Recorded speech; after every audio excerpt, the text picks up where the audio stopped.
It is, well, I'll just say I wasn't planning on saying this. When we first had the idea for this event, who would we have speak at this? What would the conversation be? And the conversation in my mind was this one, and it was you. And so first I just want to start by saying thank you for your leadership and what an example you are.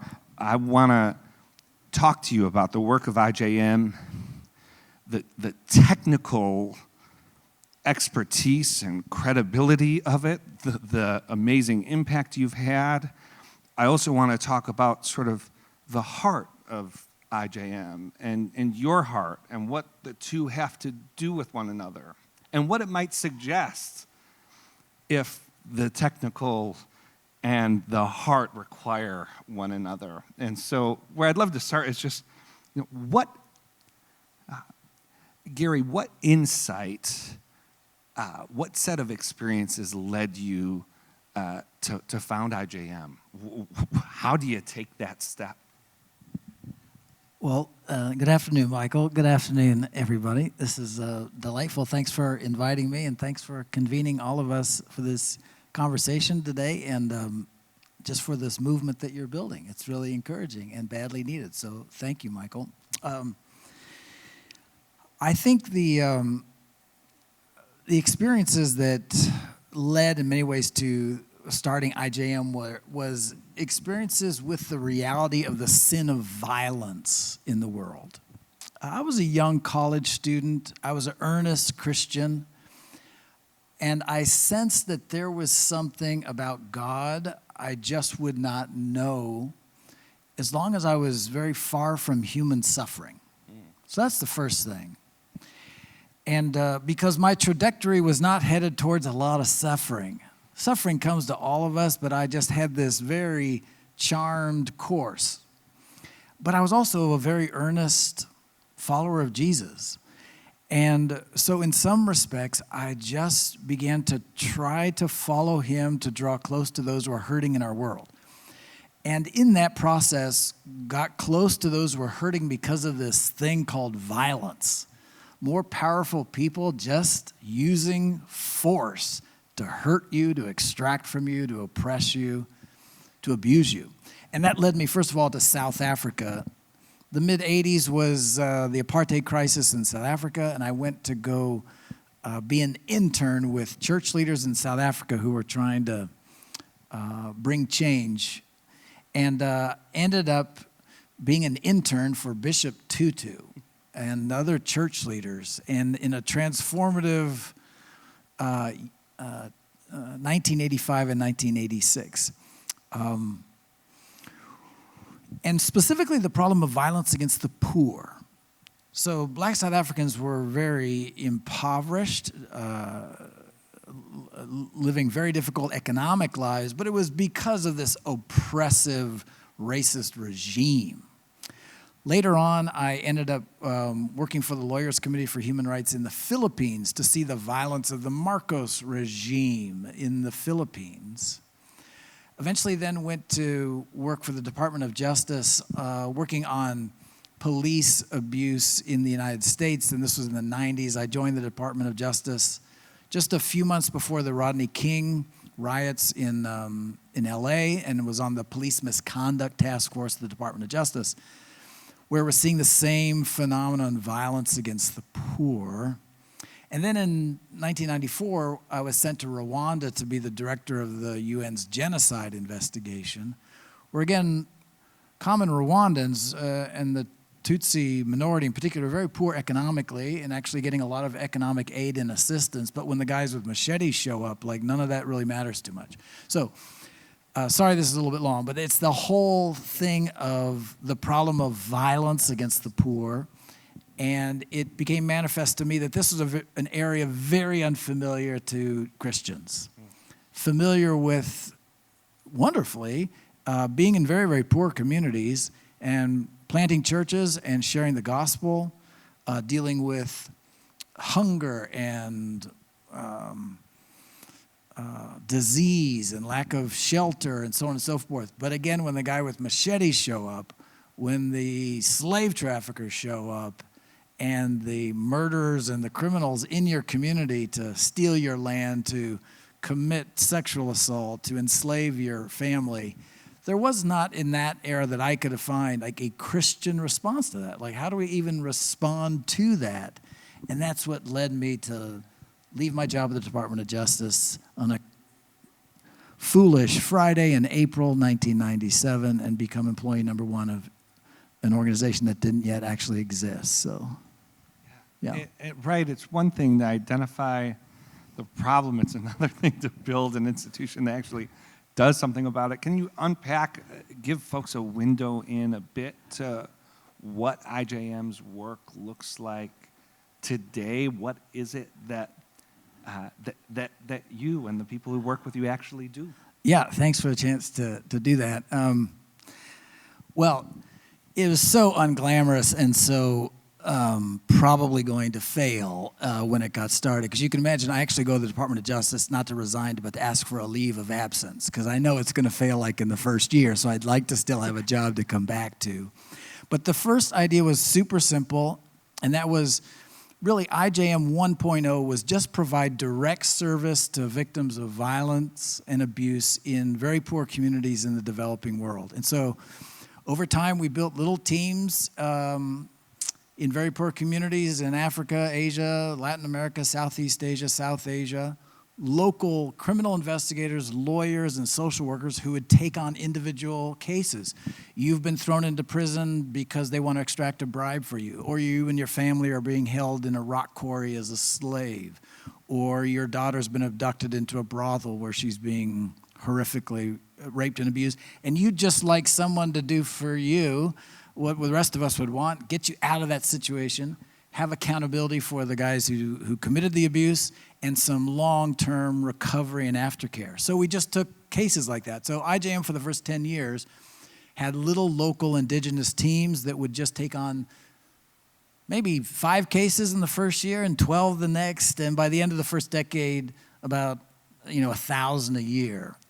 IJM 2.0 was to see if we could do maybe 3,000 or 4,000 cases a year, grow those teams, and then experiment with, I wonder, why is there so much violence against the poor in these communities? It's because no one gets in trouble for doing it.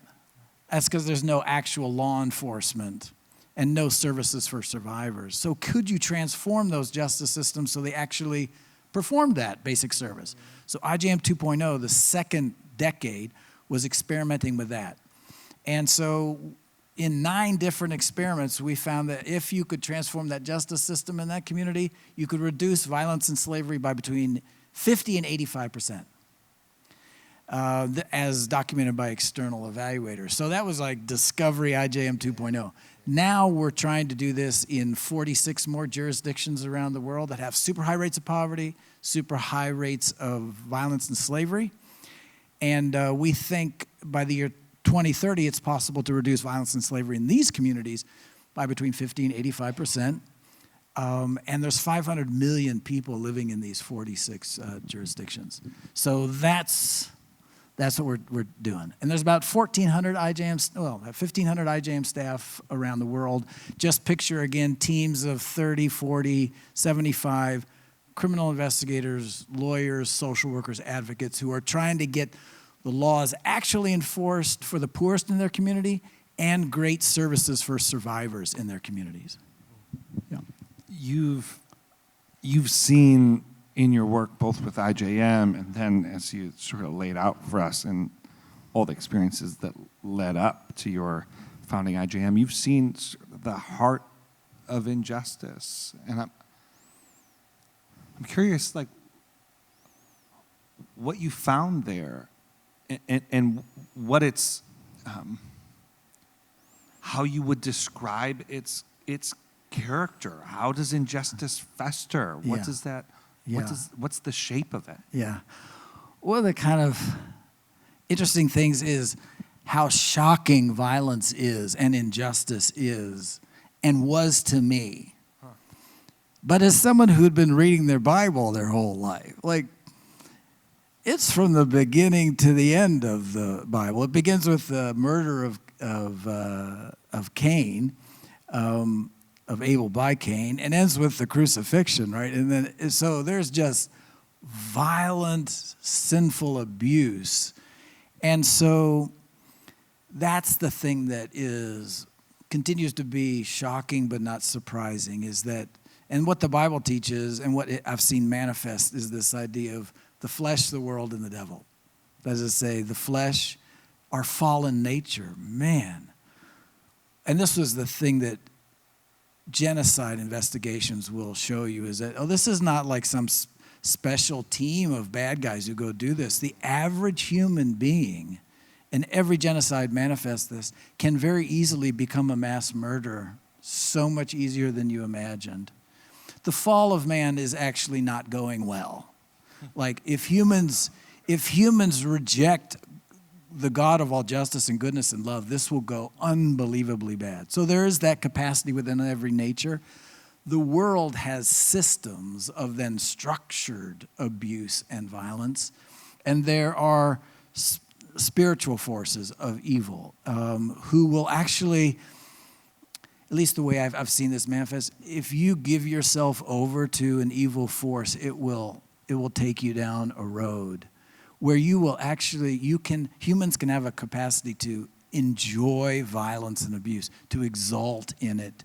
And on the other hand, Christ really does have a overwhelming project of redeeming this broken world, both in our fallen nature, both in the world and the spiritual forces. So we're on the winning side. But so, so this question gets raised regarding IJM's work, which is, it's obviously excellent, obviously having an impact, but, might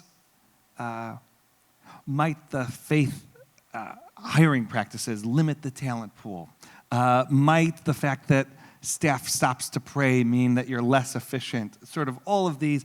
Yeah, clearly the proof is in the pudding, the work is being done, but maybe you're being held back. Maybe there are some, and so I'd just love for you to speak a bit about, like, why was it important to you to create something that had a Christian, not just an identity, but that informs the work and the life of the organization? And did you have the sense at the outset that this was going to be important, or was it only like, well, I'm a Christian, I want to create a Christian organization, and then you just sort of like learn? What was that about? Yeah, well, the advantage of like starting your own club is you get to decide what kind of club you're going to have, and I had two experiences of doing work trying to address violent abuse, human rights abuses, and so forth. One was in South Africa with a community of prayer, and also doing it with the UN or other institutions where that was just not part of the thing. It's like, well, if I've had both experiences, I would like to do this in a community of prayer. And so that's just the way we started, and that's the way that we've grown, because I needed that. If others can do it without that, fantastic, but I needed that.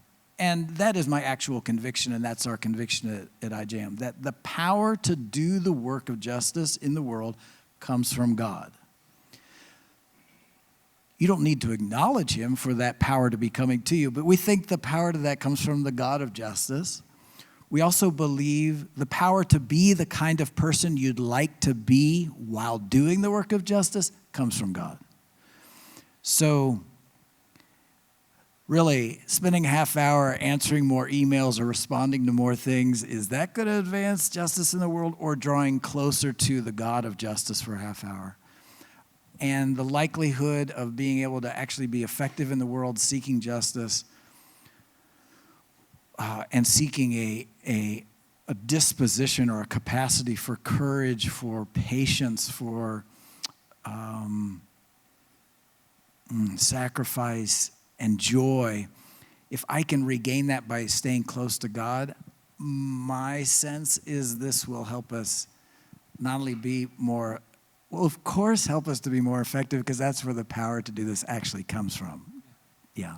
Well, we have a friend and someone you've worked with a long time, Bethany, who wrote about deepening the soul for justice. Yeah. And it seems like we work with young professionals through our organization. And I think DC is just a story of people who come here with the greatest intentions, with their heart on fire for justice, for some sense of vision for the world. But if they don't have a well to draw from, burnout can come to even the most on fire, the most passionate. And so that has been, and as I've talked with IJM staff, sort of that sustaining nature in what can be not the most exciting work all of the time. I've heard you speak quite often. The work looks like waiting outside a courthouse for hours. Yeah. Yeah. Yeah, I'm trying to remember who wrote the song. The Book of Love is long and boring. Peter Gabriel. I think he's redoing, so he's covering someone else wrote it, but he this lovely song called The Book of Love is long and boring. The work of justice is long and boring, it turns out. So what is going to equip you to do long and boring work for a long time is really what the work of justice is about. And I think that the tediousness, the heartache, the difficulty, we need spiritual resources, I think, to take those struggles on for a long time. Every great fight for justice, I think, that we would admire and draw strength and inspiration from, if you get into the history of it, wow, that was a long fight. Wow, that had no accompanying soundtrack to it that was beautiful. It was a difficult, hard road, and who we are inside by the grace of God is, I think, the thing that's going to turn out to be most essential. Yeah. Just a closing question. Yeah. As you look out to the future, not just of IJM, but sort of the justice movement, like, what is the future of the movement for justice? Like, what is sort of the shining opportunity you see in the next decade to advance justice in this time? I think the future of the movement of justice is really quite clear. It's prolonged suffering and deep heartache, followed by total triumph and worship of the Lamb upon the throne. That's the future of the movement for justice.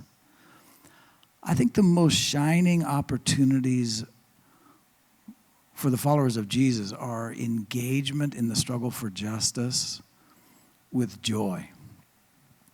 I think what the world most desperately needs, it just feels like, in a time of such anxiety and sadness. The world seems very, very full of anxiety and sadness, is for Christians to manifest a surprising freedom from fear and an incandescent joy. And if they were manifesting that while they were seeking justice and freedom for others, that would be something that would be hard to explain apart from the Lamb upon the throne. So there will be what it has to do with, like, issues and moments and places and geographies. I think there are just so many opportunities for that. But I do think it is the way, Jesus' way of doing that work, that will be actually the greatest witness in the world. What a blessing it would be. Thank you, Gary. Thanks, Thank you Michael. for your Thank you all. leadership. Thanks.